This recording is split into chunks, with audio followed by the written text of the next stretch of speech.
featherweight Ilias Bulaid, who a lot of people are very excited about. His second attempt in the Bellator cage, and Diego Freitas on his pro debut has his hands full. Let's get now to our cage announcer, Terry Cavan.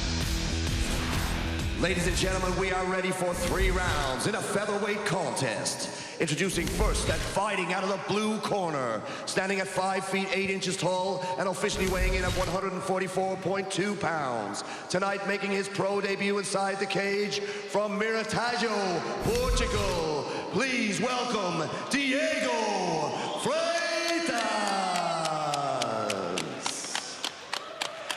And introducing his opponent across the cage in the red corner. He stands at 5 feet 10 inches tall and officially weighed in at 145.6 pounds. He brings to the cage a record of 1-0 from Rotterdam, Netherlands. Please welcome Ilias the Blade Bouarsa. Your referee in charge, Mr. Todd Anderson.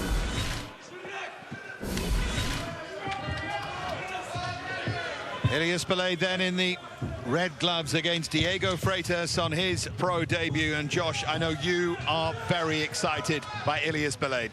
Yeah, he showed his talent the last time we saw him in the cage here in Dublin. Extremely talented, just skillful, uses good footwork. I mean, there's been lots of the guys have talked about it from SBG on how quick and how fast and just explosive he is, and you're seeing it right now. Beat Vitalik Malbarada by knockout in round 1 on his Bellator debut. He is so explosive. He said he wanted to show more of his grappling on debut, but was quite happy in the end he didn't have to. There's that explosive power. Right hook came back from Freitas. Oh, what right hand that is from Bulaid. He looked to finish it there with a flying knee.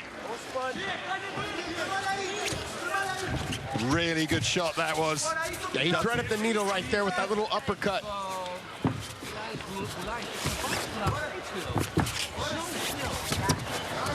Freitas was certainly hurt by that. Nice knees. Freitas did a nice job of breaking the balance there to kind of get rid of the clinch. Ooh, very nice.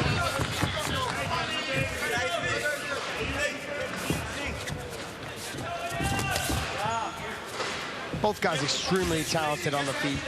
Bulaid just looks like he's a little bit faster and he's a little more precise with his strikes. Well, there's danger there, certainly in those hands of Diego Freitas. Uppercut again there from Bulaid. He's finding a home for that. Flicked out that left jab. Got to measure the distance. Ilias Bulaid. See that right uppercut again went in from him. Tried to hit that little sneaky up elbow. Just missed it.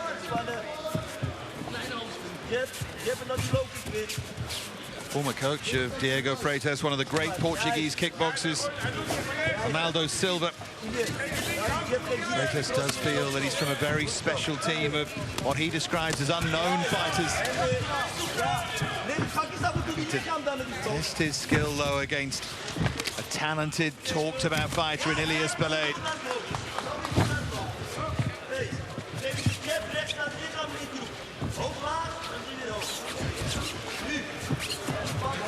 I mean, what we're really watching right here is a high-level kickboxing match with MMA gloves on. Neither person really looking to wrestle or get the takedown. Ooh, very nice how he turned the corner there and then was able to kick that back leg as he was fading away. Just missed with the head kick. Yeah, it was a good idea, though, and the speed as well is blurring from Bulaid. Freitas did a good job of leaning back, trying to avoid it. Yeah, Freitas has acquitted himself really well in this opening round. It's a good test, this, for Ilias Bulaid. Freitas missed there with a big swinging, sweeping left hand. Ooh, that was a nice little trip he tried to hit. Very nice. Just for a second, it stopped being that kickboxing match with MMA gloves on. That's what you'd like to see, though, out of guys that only have one fight and making their pro debut in MMA. You'd like to see how they try to mix up their takedowns, if there's any of those type of things, foot sweeps, trips.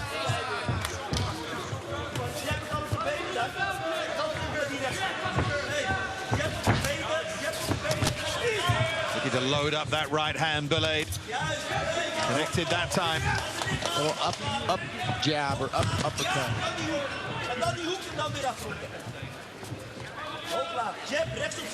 Always looked like it's going to be a good contest, this one, and so it's proving. Side leg kick there from Ilias Bulaid. Says he's been working hard at his Brazilian Jiu-Jitsu. Speed is always the key with him. Nice job by Freitas on the counter on that one, though.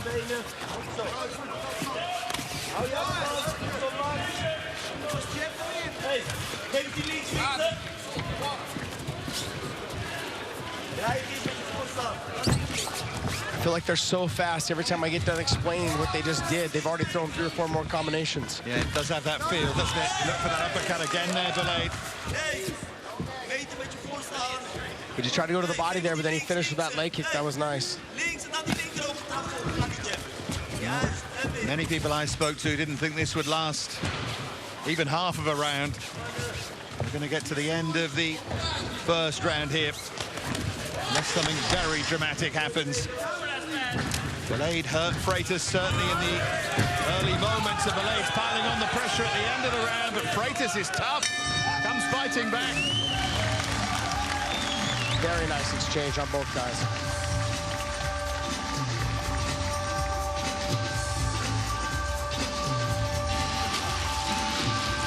Done well so far, this man from Portugal, Diego Freitas. Here's that early right hand, though, from Bulaid. Turned him all the way around. He came out with that little uppercut right hand off the kick exchange from Freitas. Freitas went to throw the kick, got lazy with it. Bulaid came back up. There it is again. He's been finding a home for that. He landed another 1 or 2 more times later in the round as well. This is nicely done. He threw the knee. As soon as he saw Freitas' legs come closer together, he went for the foot sweep.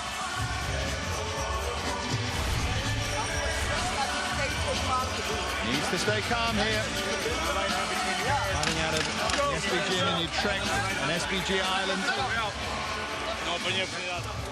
Great things expected from him. I wonder if this is going to be one of those fights where both of their reputations come away enhanced here. There's a lot to like about Freitas.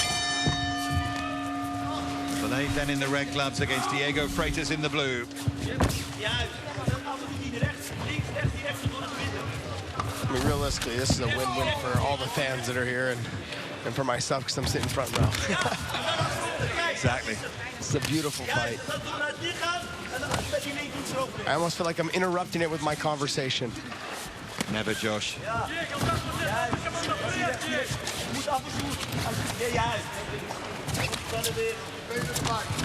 Tremendous speed and technique from both of them here.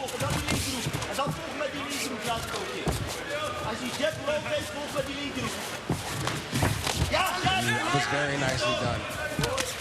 Well, there's a left hand, great combination from Bulaid. That followed the right that he landed. What he did was he waited for Freitas to throw the kick, and then he checked and then countered right away with a nice combination with the hands. Just what he did in round 1. His hand speed. Something else, Bulaid. It's blurring. Great combination to the body, and then a left uppercut to finish.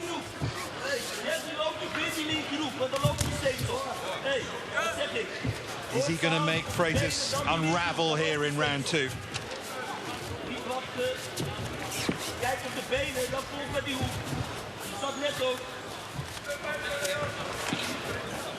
For those of you guys watching at home, the difference between this and a kickboxing match is the MMA gloves. Normally when you watch, they're wearing, like, say, anywhere between 8 to 10 ounce gloves in a kickboxing match, or even in boxing, pro boxing, depending on the weight class. They can still cover with their gloves because their gloves are so big. So both opponents or both fighters have on 8 and 10 ounce gloves. So when they hit, they can just kind of put their gloves up to block their face, their ears, their chin. But with MMA gloves, it's very hard to block and cover, where you can just find spots and openings to get your gloves through because they're so small.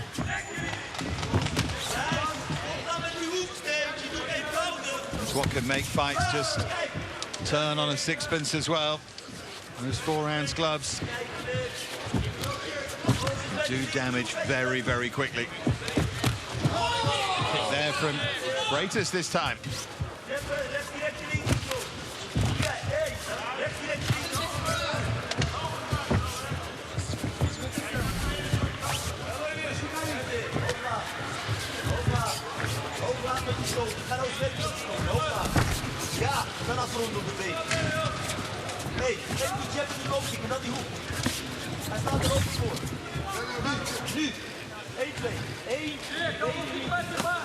In some tempo, this great pace to this fight.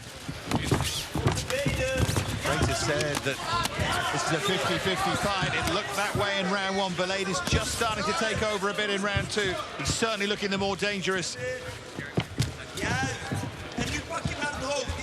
Yeah, he's finding his mark for his kicks, his body shots.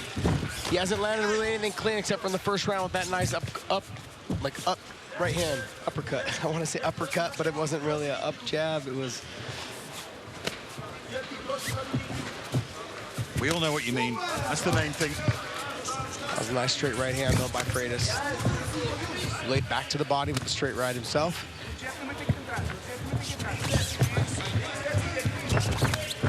I feel that the pace is going to start to tell on these two fighters. He's so smooth and slick to watch. He just has that little bit more variety than Freitas.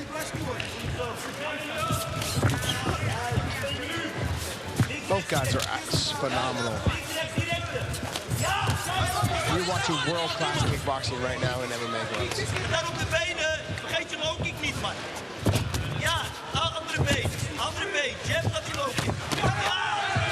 Unloading there, Bulaid.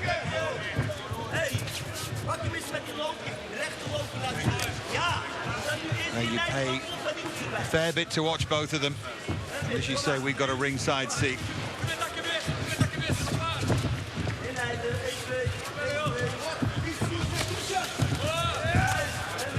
Nice little overhand right by Freitas. Freitas has a little cut underneath that right eye. It's in a good spot, though. Yeah, I was going to say, it's not going to go anywhere that affects him too much. Heading towards the end of round two here. It's overreached a bit there, Freitas, and Bulaid with the left hand to finish. Couldn't have any argument. Bulaid's won the opening couple of rounds. Would you go that way, Josh? Yeah, I would. I'd have to go that way. But, I mean, I got to tell you, Freitas is fighting a really good fight. He's just one step behind on a couple things, and he's not landing the clean power shots that Bulaid's landing, especially in that first round where he got spun all the way around. Here's a quick combination by Bulaid. It's just the speed of it all. It's what's making a difference. He's getting 5- and 6-punch combinations off. Nice little inside leg kick right to a push kick or tip kick. And he came back with a nice combination to the head.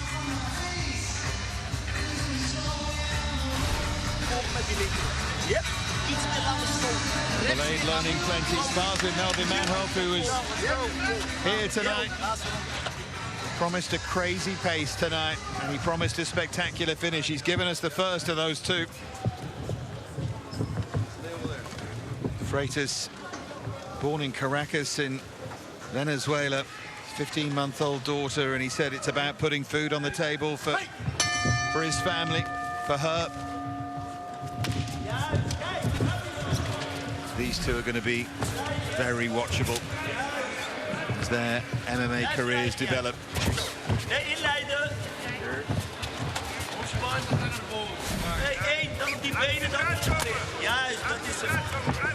Bulaid again starting with the kicks. You can see the redness on the outside of the left leg there of Freitas.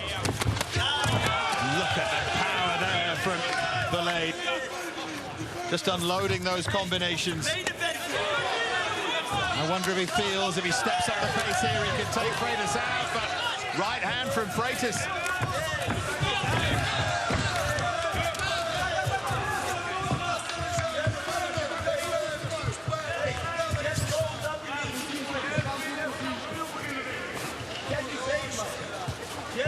Explosive action at the start of round three. Another right hand landed there from Freitas. Freitas finding his mark just a little bit.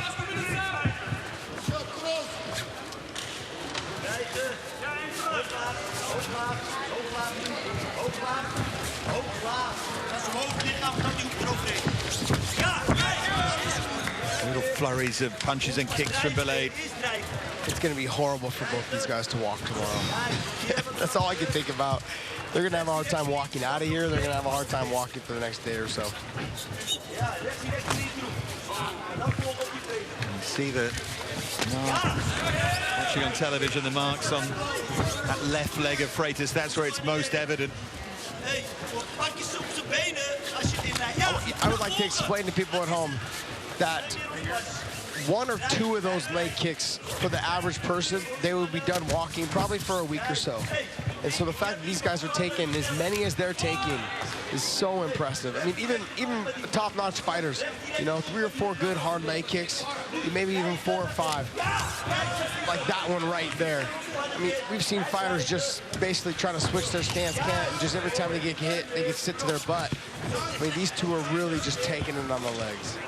See it slowing Freitas up. By the way, when Josh describes that to us, see him wincing like a man who's taken a few of those over the years. I can say, unfortunately, yes, I have. And doled a few out as well, let's not forget. Final 2.5 minutes of the fight. Bulaid just that level above. Not much in it, but do you feel he's done enough to win the opening 2 rounds, and he's winning this 3rd as well.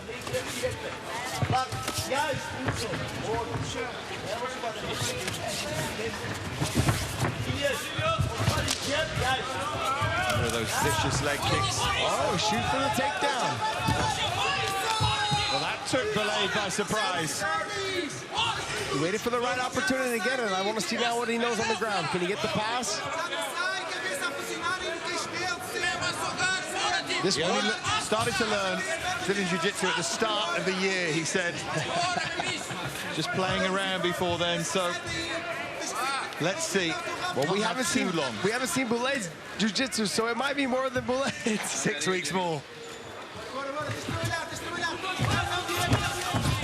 Bulaid manages to extricate himself. 80 seconds to go. It's been a real bonus fight, this one. Bulaid's not messing around on the floor again, just tells him to get up.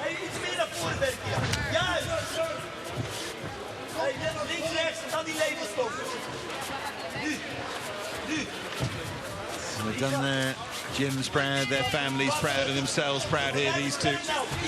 And you would certainly come back and see this again.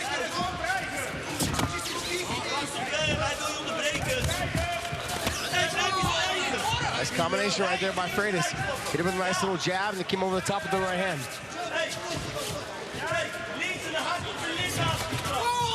And either of them give us a grandstand finish here as we head into the final 30 seconds.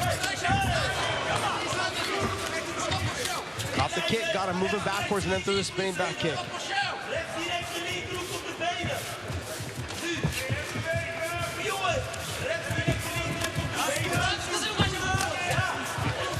Been really good learning fight this for both of them. Bulaid, you feel, is going to come out on top. Action right through until the end. Generous round of applause for both of them. Crowd definitely in for a treat in that fight. And I hope you enjoyed it wherever you're watching as well. Should be a formality. I know we've said that before, but Bulaid was just clearly, both of them with similar skill sets. Not much contrast between them. Bulaid just that little bit better, that little bit sharper, more accurate. Just wait now for the final time in Dublin tonight to tot up the verdict. Interesting to see where they both go next, but particularly Ilias Bulaid, Josh. Excuse me? Interesting to see where they both go next, but particularly Bulaid. Yeah, I mean, I'd like to see each one of them potentially fight someone who has a little bit of jiu-jitsu, maybe not a whole lot of wrestling, but maybe a little bit of jiu-jitsu. See how maybe they handle that. Look, relatively speaking, making pro debuts, they come from an extensive kickboxing background. Both of them, you can obviously tell by watching the fight, extremely talented. So just has to do with how well they can pick up the wrestling and jiu-jitsu and the defense to it all. That's the last time. Just make sure that was nutty. Yeah. And hey, Interesting, can you hear that? So you've grown even more now. Don Kavanagh saying that's the last time you ever fight at this time of night in an arena this empty, to Bulaid, who just smiles and gets on with it, which that impresses me, that Bulaid still got his work done, you know. It's not easy. Let's get now to Terry to get the verdict. Ladies and gentlemen, please show your appreciation for both fighters. They put on a great show for us. After 3 great rounds, we go to the judges' scorecards. All 3 judges scored about 30-27 in favor of your winner by unanimous decision, Ilias Bulaid. The Blade moves to 2-0 with a dominant, impressive display.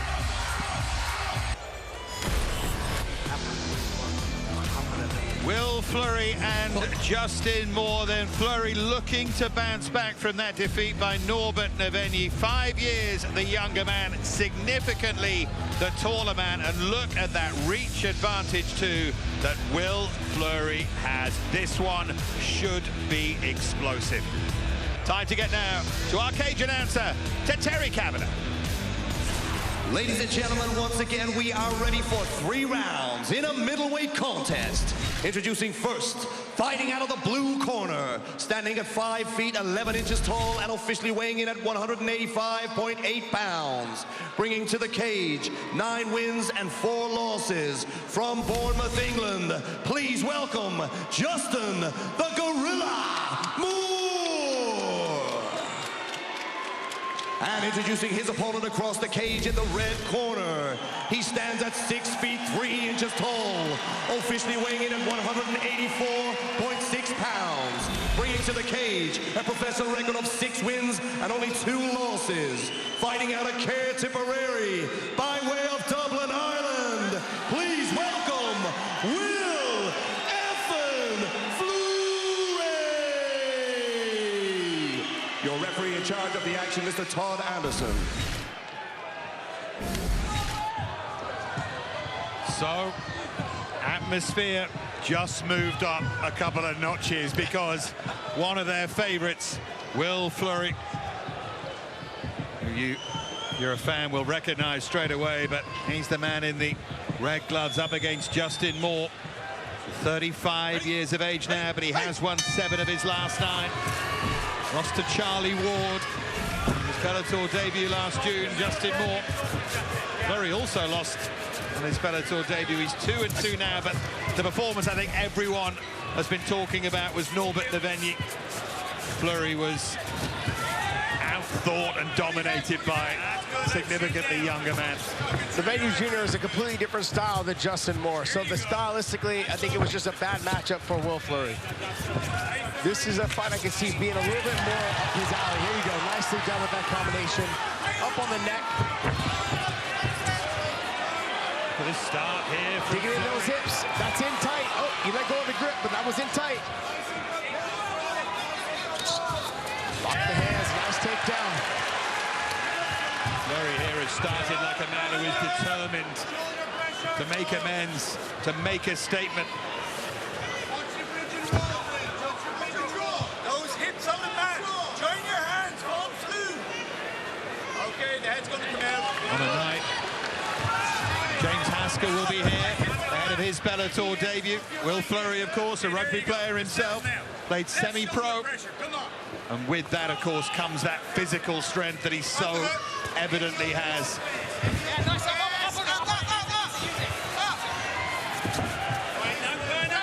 Justin Moore started working for that guillotine, sat up for it, and then Will Fleury passed guard. That's traditionally what you try to do to get rid of that guillotine position.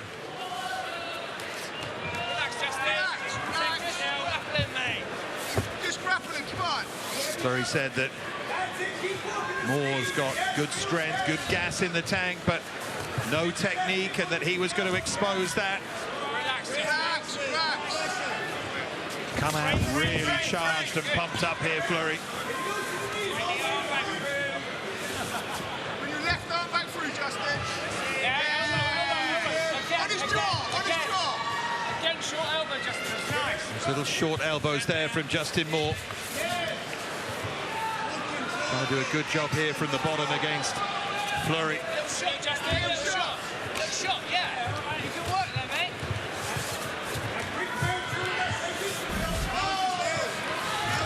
Justin, nothing silly. Nothing silly. Fleury's doing a good job of keeping his chest pressure up and over Justin Moore.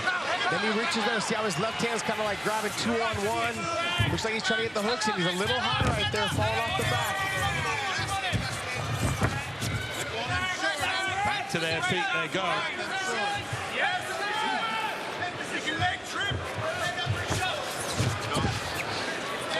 I mean, the physical size difference just looks evident, as you can see.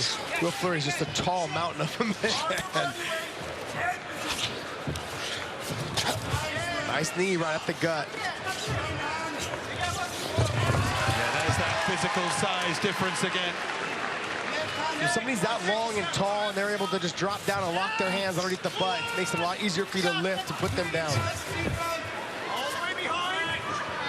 Got to be taking it out and more here. Must be feeling it. He's got that. He's starting to get that rear naked choke there, and it looked like he was going to get to it. Didn't get the far side hook in. Slid off the side.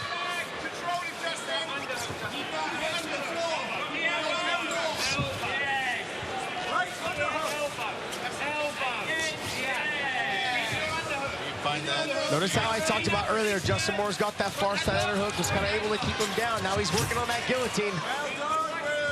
Will Fleury trying to pass, trying to get past that.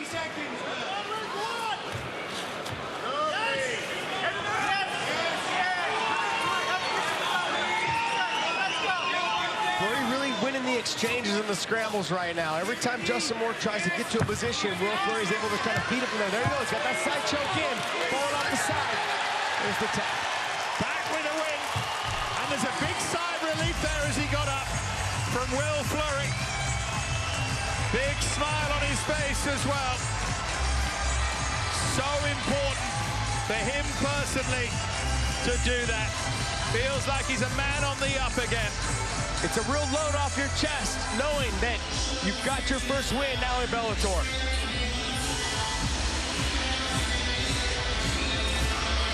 Yeah, there's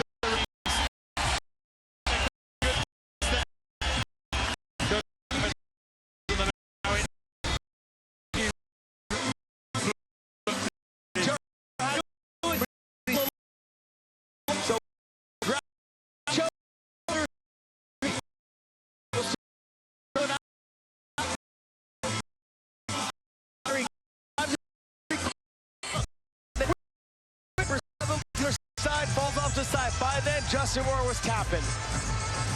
Yeah, there was no way out there for Moore. Nicely done.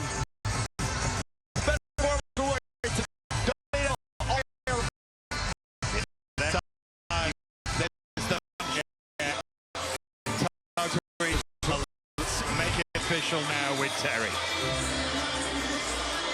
Ladies and gentlemen, referee Todd Anderson calls a stop to this bout at the official time of 4 minutes and 14 seconds of round 1. Declaring your winner by submission via arm triangle with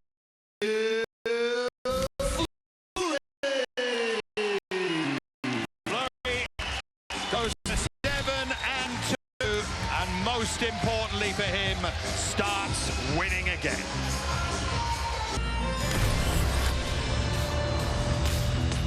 The tail of the tape then, Ciaran Clarke and Jaime Faulding, same height, weight very similar as well. Reach advantage for Jaime Faulding. Both come into this with a record of 1-0, both learning. Should be interesting, this should be on the floor. Let's get to our MC, Terry Kavanagh. Ladies and gentlemen, we are ready for 3 rounds in a featherweight contest. Introducing first and fighting out of the blue corner, standing 5 feet 8 inches tall and officially weighing in at 145.8 pounds. He brings to the cage a professional record of 1-0 from Doncaster, South Yorkshire, England. Please welcome Jaime Faulding. And introducing his opponent across the cage in the red corner. He stands at 5 feet 8 inches tall, officially weighing in at 145 pounds even. He also brings to the cage a professional record of 1-0 from Drogheda, County Louth, Ireland. Please welcome Clarke. Your referee in charge of the action, Mr. Brian Miner. You can suddenly get that local flavor. Ciaran Clarke is very well supported. Clarke here in the red gloves against Jaime Faulding from Doncaster in South Yorkshire. Both 1-0, a Bellator debut for Faulding. And Clarke made his Bellator debut in September, beat George Courtney in a really tough fight. Rear naked choke in round 3, finished it. But he says he wants a quicker finish this time, and he said if that night didn't break him, then nothing will.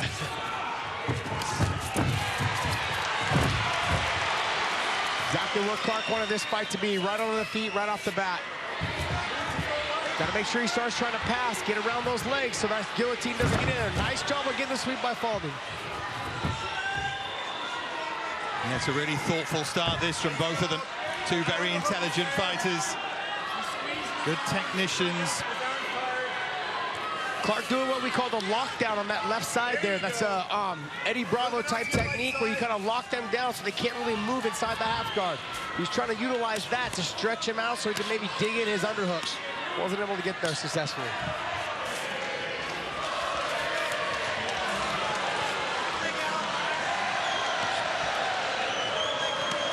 Clarke trying to fight from the bottom here. Very proudly fighting, he says, for the people of Drogheda, County Louth in Ireland. And they've come here in great voice to support him. Don't force anything. You're not doing anything, referee's going to stand them up. Hear the advice there, couldn't you? Yeah, that's a good corner right there.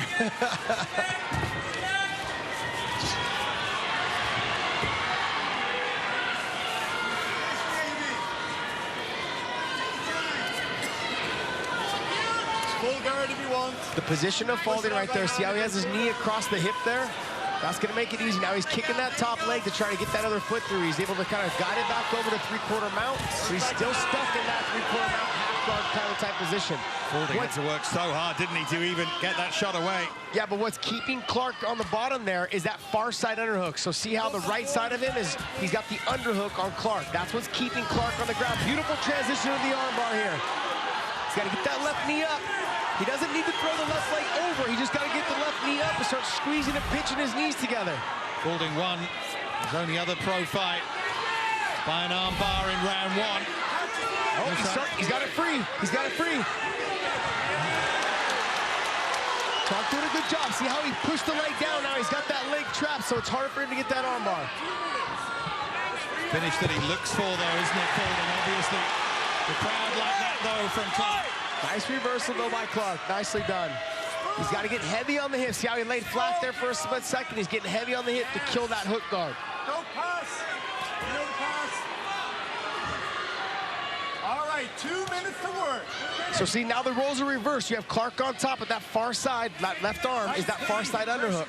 So that's what's keeping Faulding down on the ground.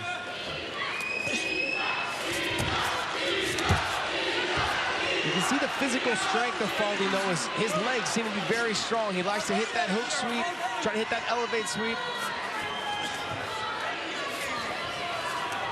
Yeah, it's a real battle of wills and a battle of strength here in round 1 between Ciaran Clarke and Jaime Faulding.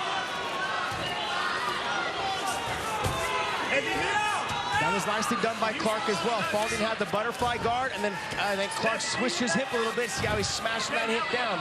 He's got the far side underhook still, and will land some clean shots. Clarke doing a great job on top of controlling that far side underhook. Nice little elbow there. Well, the question always is, who's it taking more out of? They're both working so hard here to get any kind of position. Faulding said beforehand he thought this was 50-50, that he's trained harder than he ever has, feels fitter than he's ever been, might just need to be. They all say that. we all say that. Hey, if I'm going to sell this with newspaper headlines, you better not undermine them at every turn. What people don't understand at home when you guys are watching this, you guys got to remember, it's a chess match. Every time someone puts their foot one place or puts their hand one place, the other guy has a way to counter and try to counter it. Nicely done. Ciaran postured up. Ciaran rolled through when he threw the right hand that last time.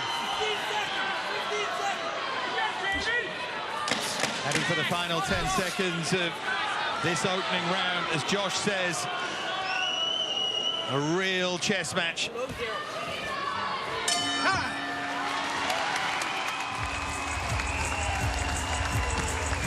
Now, who will feel, two separate questions for you, Josh. Who will feel they got the better of it, and who did you think got the better of that? Well, I think the last big right hand that we saw kind of won and stole the round, because they were pretty much even up until then.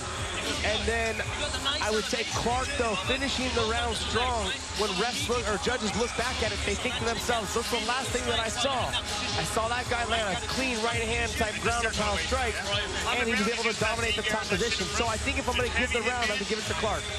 Close round, though. Like I said, it really depends on how the judges look, how the first part of the round started.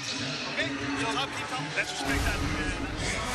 This is the right hand that... So you see Clarke posture up, and it was a nice, clean right hand, and that's something you want to lead the judges with. Then you saw Faulding go roll underneath right when he tried to throw the second one, but they ended up where Clarke was back on top to finish the round. That's one thing fighters learn, don't they, as they get more...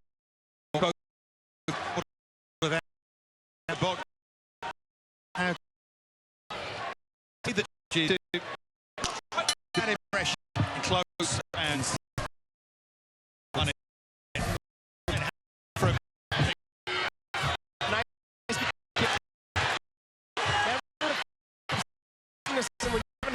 position jump to it stuck on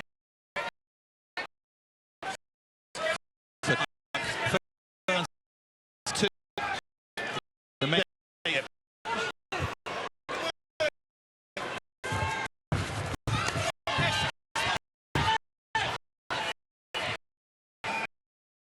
Kind of how he's waiting to react, so here gotta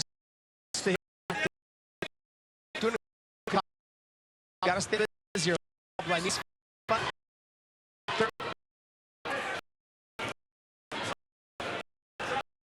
Really like the way here and Clarke talks about this sport. He's asked what motivates him when he gets into the cage, and he said the thought that there's someone else in there trying to take my dreams away. What Faulding's trying to do now. Faulding with a nice sweep up on the top position. The difference between the two, when one gets on top, Faulding was doing more work just right here, like I was saying, in the first round when he was on top. Now he just got reversed again, though, by Clarke.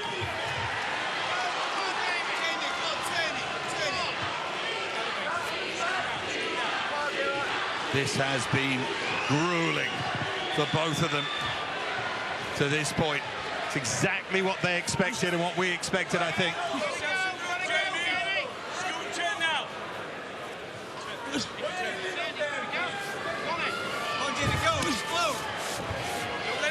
Also feels that when it's this hard to pick them apart, every little moment you can have in the course of every round matters. It might be the difference.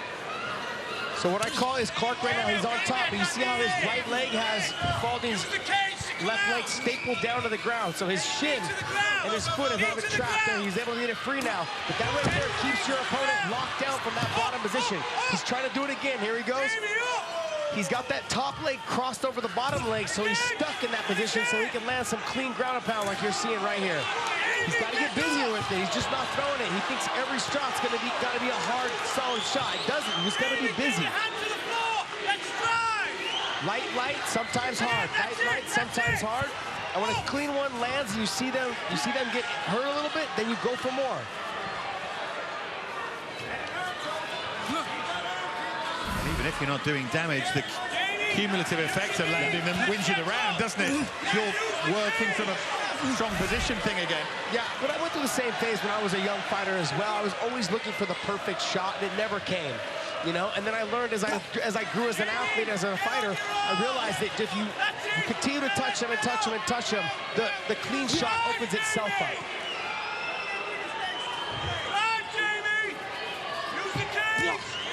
Nice shot there, so he's got to pull it away and do it again. That's it! That's it! Faulding back to his feet. Get him up! Get him up! You can pull to the back. He's digging that underhook. Now he's going to try to elevate it up high enough so that Clarke can't lock his hands. Switch over to the single, step back to his butt. Faulding again was looking for that arm momentarily. Come on, Ciaran. Use the cage again. Let's start climbing. And here, Let's start climbing, Jaime. Paul Murphy Jaime, we're nearly in that there. Faulding corner saying use the cage to help you get yourself to your feet.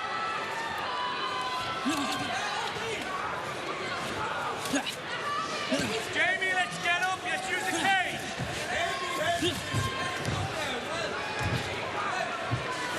Finish on top of me, son. Your legs in good position. Let's bring him over. Clarke just smothering everything that Faulding's been trying to do here. Damage on the face of Faulding now as well. Jaime, we're almost there. Yeah, somebody's cut. It maybe looks like it might be coming from Clarke or it's from Faulding's nose. Can't tell yet. Yeah, it looks like it's from Faulding's nose. I think it was an elbow, Josh, caught him there. Clarke starting to let those hands and elbows go, and there's the damage on the face of Faulding. Good round it's turned into for Clarke. He knows it as well. And if there was any doubt about the first round, there surely can't have been too much about the second.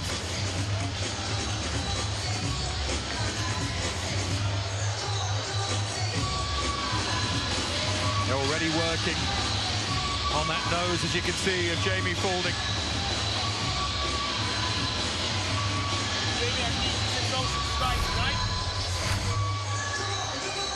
Looks like this is where the cut came about, Josh.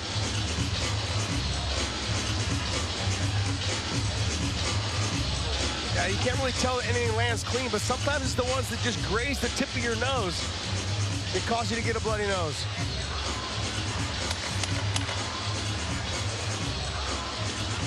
Yeah, Clarke just relentless pressure there. The other thing as well is sometimes it's the posture, the positioning of the head. You put the head underneath the nose, you put pressure on it, sometimes it causes it to bleed as well.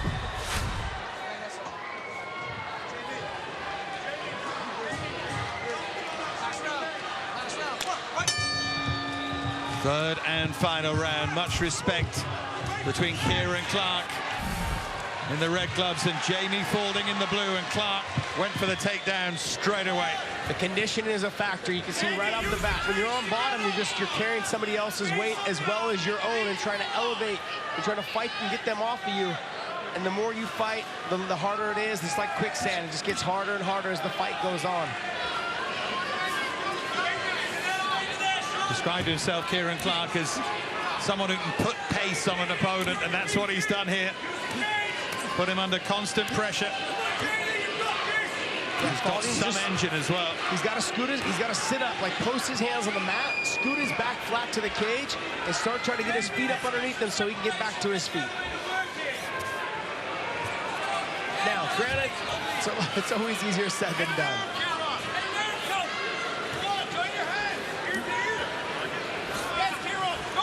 Welcome to the world of sports announcing, Josh, in which everything is easier said than done. Yes. More about that.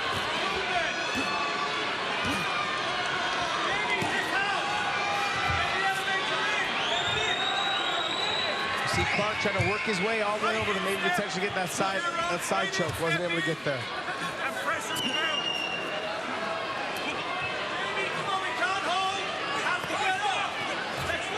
You hear Faulding's corner telling him we can't hold. There's no reason to be holding right now. He needs to start trying to create space.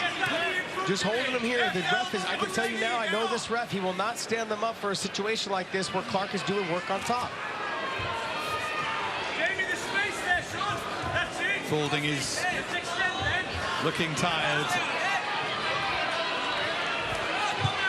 As you already pointed out at the start of this round, that's no great surprise. He's had to work so hard to even stay in it. He just hasn't been able to get himself often enough into a position where he can do damage. There's still time, but it feels like it's ebbing away from him. I'd like to see Clarke get a little busier because I know he could potentially get him out, get Faulding out of here if he's able to actually posture up and land some clean strikes.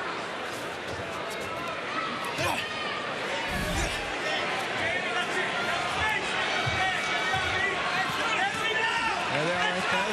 Nice little chopping shots. Faulding trying to get back to his guard. This is where Clarke needs to continue to do work. Right, hip pressure. Raise the shoulder up a little bit. Maybe give him some shoulders to the face.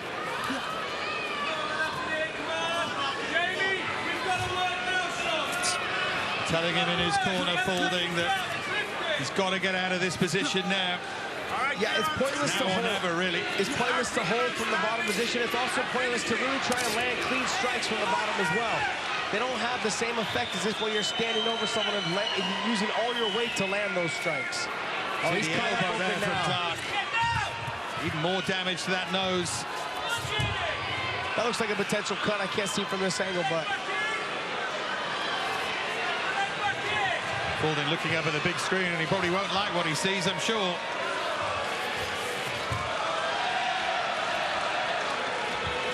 I think it looks like a cut as well as the nose. I think you're right. Heading for the final minute here. Jamie, we're nearly there. Let's go now. Gotta go for it, Jamie. Gotta go for it. Been a ferocious display this from Ciaran Clarke, the man from Drogheda, who looks to be heading for the win here to make it 2-0 in his short MMA career so far. Man who might just be going places. he's just fighting a smart, tough fight. Keeping his forehead underneath the chin of Faulding, making sure that nothing gets away, keeps the pressure on him, keeps his knees pinched together so it's hard for any sweeps to happen or come about.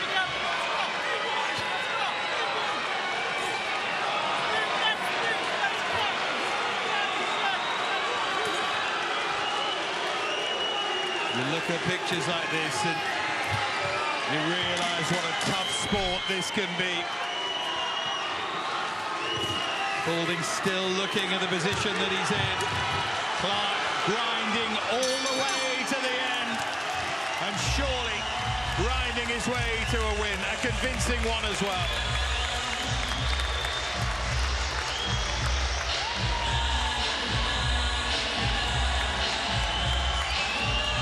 Yeah, soaking it up. Ciaran Clarke as Faulding gets the attention to what looks like a broken nose. Impressive display, though, from Ciaran Clarke. Ground his way to the win. Yeah, right across the bridge of the nose. So he filleted him open a little bit there off the bridge of the nose. Potentially broke his nose from that position. Yeah, you see it just start gushing blood from there. Yep. Good, accurate elbow, and Faulding knew at that moment that he was in trouble, but there's the respect that always exists between fighters when they've been in there for 15 grueling minutes. Yeah, it's very rare that you see two fighters not shake hands and give hugs afterwards and just let each other know they have a mutual respect for each other. Well, the only other people in the world who understand what it's like are them. Yeah, It's a great bomb to have, isn't it? If you put it simply. Well, we're still waiting for Terry Kavanagh to return with the results. Looks fairly clear-cut, though. This is exactly what I was talking about earlier in the fight with Clarke. He doesn't need to throw hard shots, or doesn't even throw anything. He just needs a touch. See, the cut is the one that did the job. Let's wait for the fighters to drawn together in the center of the cage by the referee, Brian Miner.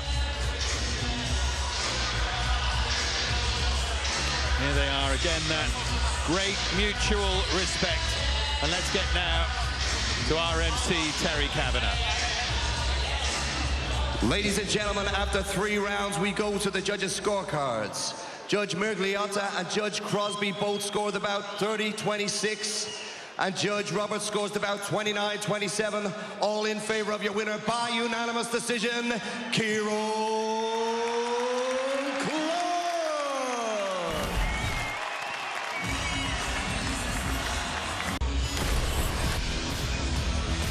Tail of the tape between the flyweights. Blaine O'Driscoll beaten last time out against Ezzoubair Bouarsa, who's looked a little nervous with this whole experience all week. O'Driscoll 7-3, Bouarsa 7-1, and just a little taller is Ezzoubair Bouarsa with that reach advantage. Can Blaine O'Driscoll overcome that, though? Let's get to our MC, Terry Kavanagh. Ladies and gentlemen, this fight is 3 rounds in a flyweight contest. Introducing first and fighting out of the blue corner. He stands at 5 feet 7 inches tall, weighing in officially at 125.8 pounds. He brings to the cage a professional record of 7 wins and only 1 loss. From Paris, France, Ezzoubair. And introducing his opponent across the cage in the red corner. He stands at 5 feet 6 inches tall, officially weighing in at 125.2 pounds. He brings to the cage a professional record of 7 wins and 3 losses. From Dublin, Ireland, please welcome Blaine O'Driscoll. Your referee in charge of the action, Mr. Brian Miner.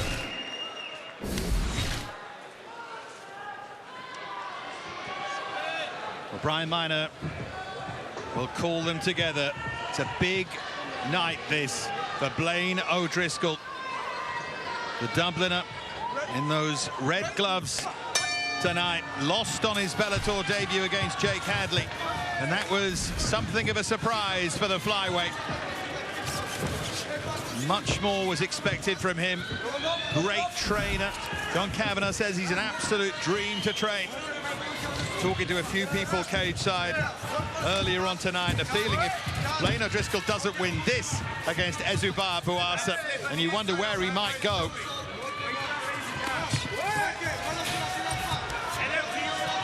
Said he tightened up too much, O'Driscoll, on that Bellator debut. Said he tried to force the finish, and he had to be a lot looser tonight. Try and let things flow, and that's what he's trying to do, but Bouarsa landing a right hand there. O'Driscoll's just got to settle in and let the fight come together in front of him. He can't rush it. He's doing a good job right now of letting it all settle in. Sometimes when you have young fighters, what they need to do is get to the clinch as fast as possible, kind of feel the strength, feel them out a little bit in that position versus always up in the stand-up.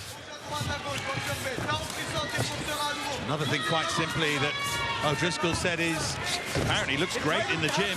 He said he needs to bring that gym form into the cage, and that is easier said than done, isn't it? You can tighten up under pressure. Yeah, you hear it a lot of times too. Like, guys are phenomenal in the gym, but then when you see them perform under the bright lights, they sometimes shut down. I mean, Vitor Belfort he's a walking legend, but that happened to him quite a bit in big scenario type fights. O'Driscoll got a little bit of a cut over that right eye. Only beaten once, Ezzoubair Bouarsa by Artem Atsayev. Going in the middle. Unanimous decision. Double unders and he ducks down. Only one of the 2 times he's been the distance. The bicep, yeah, right hand on the other leg, on the inside. 4 wins for Bouarsa by guillotine. Well done. Well done. Head position. Get ready on the break. Certainly encouragement for the Moroccan in this opening round with a mark above that right eye of O'Driscoll. it adds a little bit of confidence once you see you've already cut your opponent. Makes you feel like you've got enough power to do some damage to him. Driscoll bringing those kicks into play now. Yeah, but he's got to set it up. I call it not kicking or punching raw dog or shooting raw dog. You've got to set it up with feints, movements, maybe even a jab, something along those lines. For the knee there, O'Driscoll, and now Bouarsa. Try and use his skill on the ground, but O'Driscoll's got to his feet. O'Driscoll with the good wrist control on the way up. Very nicely done. Nice body kick. I like how he's putting his combinations together, too, when they're fighting in the phone booth. Yeah, that right hand buckled Bouarsa a little bit. Sort of looping roundhouse right. He's looking for the uppercut as well. He's landed one. He missed with that one. But like Bouarsa is slowing down a little bit. He's starting to kind of let his back foot to the fence, and you see O'Driscoll starting to pick him apart. Straight right hand from O'Driscoll, who goes in for the finish. He's hurt. He's hurt. Just for a moment, I thought Bouarsa was in real trouble, but he did well to get to his feet.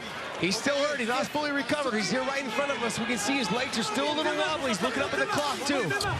Maybe just one shot away here, O'Driscoll. Rip the body, Blaine. Nice left hook there out of the clinch.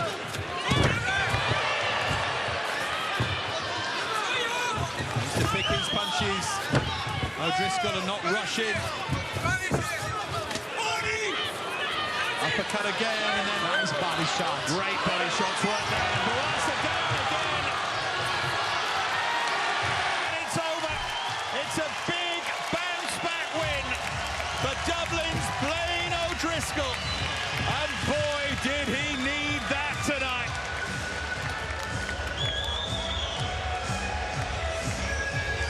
So impressive. And ironically, having said against Jake Hadley last time that he tried too hard to get him out of there in round one, he relaxes, and this time he does get it done in that self-same round. And you feel for Ezzoubair Bouarsa, just mentioned at the start, again, a few people have picked up on it, he just looked to be struggling with the whole occasion a little bit this week, and maybe it got to him. Just touched him and grazed him a couple times, and he kind of shot his foot back. He slid himself back a little bit, and then was able to land the straight right. So watch where he touches, and then he slid back a little bit right before he threw that right hand to keep himself out of the pocket, and he slid into the pocket and threw the right hand. One body shot there. Nicely done, right up the gut. That one landed clean, and he threw the overhand right that landed right on the button. That's what put him down. Here's the finish, Josh. There's the body shot to the gut. That probably knocked the wind out of him, and there's the right hand that put him down. Came right over the top. What you want to do is get your opponents bringing their elbows down. That opens up that head shot. Nicely done. Yeah, he'll feel good about that. We can make it official now with Terry Kavanagh. Ladies and gentlemen, referee Brian Miner has called a stop to the action at 4 minutes and 12 seconds of round number 1, declaring your winner by TKO, Blaine O'Driscoll. Hey, Bellator Nation, follow us across a large array of digital platforms and stay up to date on everything you need to know. Like us on the Bellator Facebook page and see exclusive videos. Follow us and get instant updates on Twitter at Bellator MMA and get a chance to have your tweet live on the broadcast. See amazing pictures on Instagram at Bellator MMA. Join Bellator Nation today. Tonight, 2 submission specialists. Former champ Brent Primus takes on Scotland's bad guy Chris Bungard. I cannot wait for this fight. Bellator MMA, tonight at 10 on Paramount Network.